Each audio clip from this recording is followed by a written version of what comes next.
Today, I'd like to talk about turning around an epidemic. 100 million Americans right now do have either diabetes or prediabetes, and that puts them at risk for amputations, for heart disease, for blindness, and we're exporting this epidemic overseas. Now, the word epidemic comes from Old Greek. Epi means on, demos means people. So an epidemic is something that we study with sterile statistics and maps and graphs, but the truth is it's something that impinges directly on people, on living, breathing human beings. But my story actually starts in the basement of a Minneapolis hospital. The year before I went to medical school, I was the morgue attendant, or as I like to say, the autopsy assistant. What that meant was whenever anybody died, I would bring the body out of the cooler and put the body on an examination table, and the pathologist would come into the room. And one day, a person died in the hospital of a massive heart attack, probably from eating hospital food, but that's another story. So to examine the heart, you have to remove a section of ribs. And this is not done with great delicacy. You take what looks like a garden clipper, and you go crunch, crunch, crunch through the ribs on this side, and crunch, crunch, crunch through the ribs on this side. And the pathologist pulled this big pie wedge of ribs off the chest, set it on the table. And he knew that I was going to be going to medical school, so he wanted to make sure that I saw everything. He would say, Neal, look at this. These are the coronary arteries. We call them coronary because they crown the heart. And he sliced one open. He said, look inside. And so with my gloved finger, I poked around, and it wasn't a wide open artery. It had what was sort of like chewing gum inside, except that it was hard like a rock. And he said, that's your bacon and eggs, Neal. That's atherosclerosis. And we looked at the carotid arteries going to the brain, the arteries going to the legs, the arteries going to the kidneys. They all had this hardening of the arteries, this atherosclerosis. He said, we see the beginnings of this in 2/3 of people by age 23, which happened to be the exact age that I was at the time. So anyway, he writes up his findings, massive atherosclerosis, acute myocardial infarction, and he leaves the room. So I picked up the ribs and put them back in the chest, tried to make them fit right with the other ribs, and I sewed up the skin and cleaned up, and then I went out and went up to the cafeteria, where it turned out they were serving ribs for lunch. Now, let me tell you something. I knew about ribs. I grew up in Fargo, North Dakota. I come from a long line of cattle ranchers, and I remember the smell of the cows out in the field. I remember the smell of the cows in my grandpa's barn. And I remember driving a load of cattle with my uncle to East St. Louis to the National Stockyards. And I remember the National Stockyards Hotel, $2 a night, and the smell of that room. And I have to say, every day of my life, it was roast beef, baked potatoes, and corn, except for special occasions when it was roast beef, baked potatoes, and peas.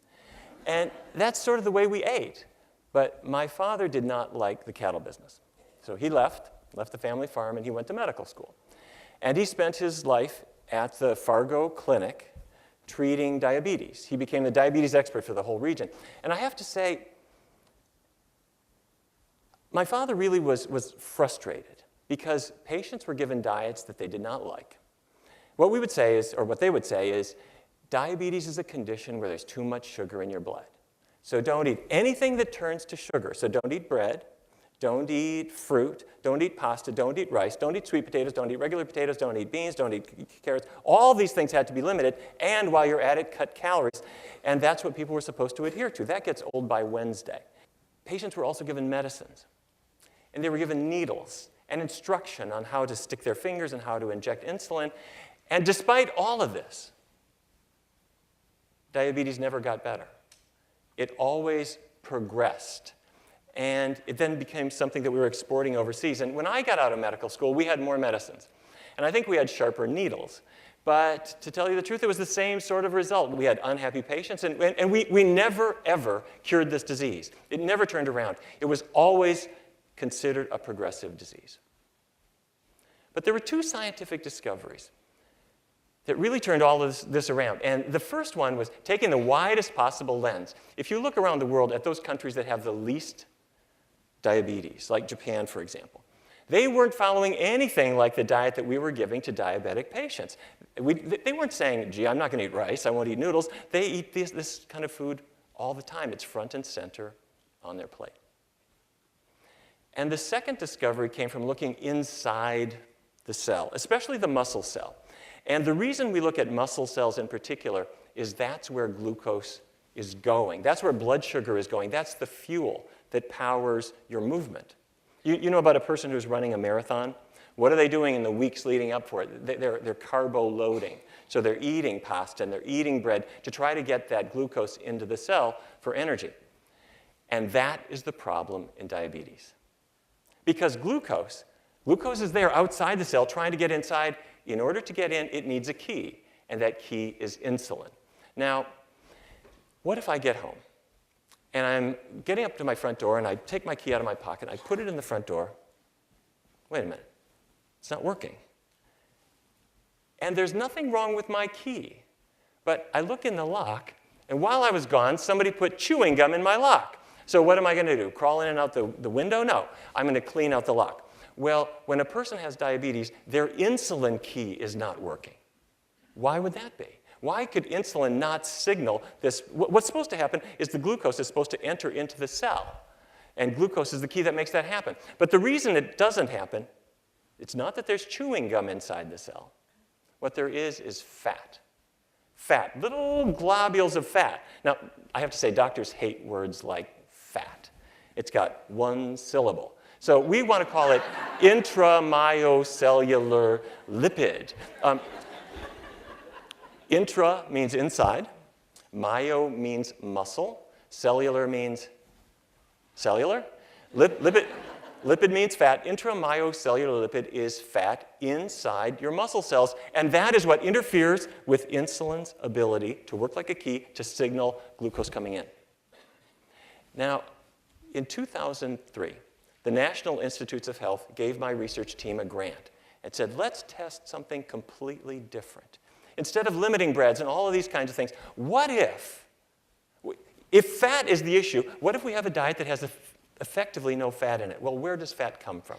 It comes from two sources, animal products, animal fat, and vegetable oils. So we brought in 99 people, and we asked them to do two things. To really eat a bounty of food, not worrying about quantity. We're not counting calories here. We are not counting carb grams or anything like that. What we're doing instead is we're setting the animal product aside, keeping the vegetable oils low. Very simple. Now, one of our participants was a man named Vance. And Vance's father was dead by age 30.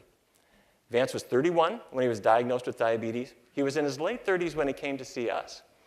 And he said, this is not hard.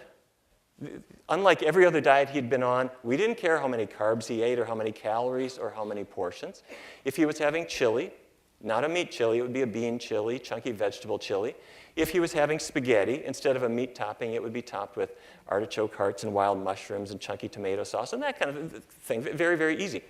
Over a course of about a year, he lost 60 pounds. His blood sugar came down and down and down. And one day his doctor sat him down and said, Vance, I know you've had family members die of this disease, but as I look at your blood tests, you don't have it anymore. And can you imagine what that feels like, to have family members who felt this was absolutely a one-way street and to have this disease just turn around? And when I asked Vance's permission to tell you about his story, he said, make sure you tell everybody that my erectile dysfunction went away too. Okay, write that down. Okay. So we published our findings in peer-reviewed journals. The American Diabetes Association now cites it and accepts this as an effective approach. And people around the world started using this. And I heard from a man in England who wanted to let me know about his experience. He had had diabetes, tried all kinds of diets without a lot of success. And then he heard about our approach, tried it for several weeks, went to the doctor drew a number of blood tests. And he got home, the phone rang. It's the doctor's office. Could you come back right now? So good heavens, what's in my blood tests? And he races into his car and he's driving to the doctor's office thinking, what disease did they discover on my blood test? What did they find? And he runs into the doctor's office. They say, we need you to sit down. Explain exactly what you've been doing. All traces of his diabetes were gone. The doctor said, your blood tests are better than mine, and I don't have diabetes. How is this possible? The doctor explained to him that we can never say that a person has been cured of diabetes because we all know that's not possible. But technically, It's not there. And the doctor was skeptical. He said, come back in 2 months. I want to test you again. Never came back. Now, wait a minute. Diabetes is genetic, right? It runs in families. And there, in fact, are genes for diabetes. But this is an important thing to remember. Genes are in 2 categories. Certain genes are dictators. I'm talking about the genes that say blue eyes or brown hair. They are dictators. They give orders. You can't argue. But the genes for diabetes are committees. They're making suggestions. And you could say, well, wait a minute. I don't really think I want to have diabetes. And in fact, most disease genes, whether it's for heart disease or diabetes or hypertension, certain forms of cancer, even Alzheimer's disease, they're not dictators, they're committees. And their activity depends on what we put into our bodies. So what I'm saying is that we're putting into our bodies foods that we're really not designed for, which raises the question, what foods are we really designed for? Well, there are different ways of looking at this, and one is called the dental test. Do you know the dental test? What you do is you wait for your cat to yawn, and you look in your cat's mouth, and what you notice is in his mouth are these very, very long, protruding canine teeth, and on each side of his mouth, it's just like a pitchfork that's really good for capturing prey, killing small animals, and ripping the hide off the flesh and eating meat. So now look at your own mouth. What you discover is that your canine teeth are no longer than your incisors. And that change occurred at least 3.5 million years ago. So our molars are really good for crunching on an apple. They're not so hot for handling roadkill. Now there's the bunny test. Do you know the bunny test? You take a bunny, and you put the bunny in front of your cat, and what you discover, no matter how young your cat is, the cat has this irrepressible desire to capture, attack, kill, and swallow that bunny. Now, you put the very same bunny in front of a toddler or a baby. And what you discover is that toddlers say, bunny, bunny, they want to play, and the little baby is just absolutely delighted. The idea of killing him and eating him would never occur to them in a million years. We're learning something here. Do you know the box test?